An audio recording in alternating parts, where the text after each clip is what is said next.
bangcwele ngifile uvalo ngiyamangala ukuthi ngifanele ngithini kodwa nje okubenzima kimi ukuthi bese ningisho ngqo nami bese ngifuqele lapha kubakhokheli abazokwazi ukukhuluma.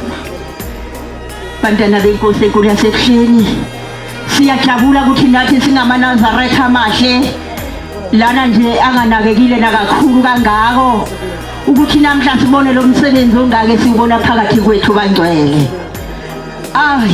Mzukulu wethu khuli Dlamini okunene dlukula hleke sakalo bantu sibapha sibadlukula sidoba sithule singabangcwaba ngesokulandakazi.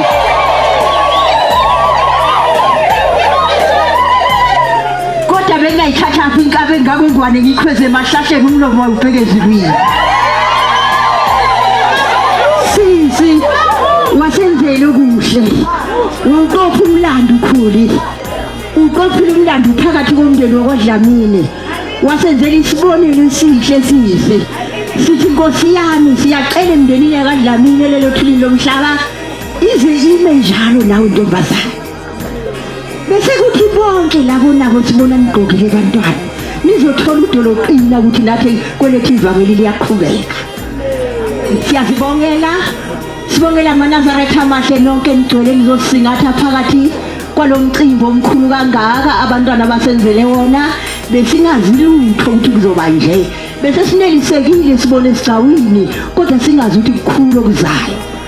Ithi boDlamini okunene ithi indodana yethu namhlanje indodana yethu baza kutshela abafundisi ukuthi umshumayeli ithi indodana yethu kubantwana osifundisele bona kuze kufike kuleli banga. Siyakubonga nawe Dlamini okunene, siyabonga Thwala, siyabonga Mnyamanda kwaLasiwela. Sithi ntombazana yethu wena nawe usibonele ukuthi esihle nakangaka Thwala ukuthi namhlanje ukhulile ntombazana nawe njengentombi yakho wathi ukhulile ukuthi khulani ke bonkosi bonke abantwana abalandelayo nibenzele kuhle. Nkosi Dlamini wena okunene.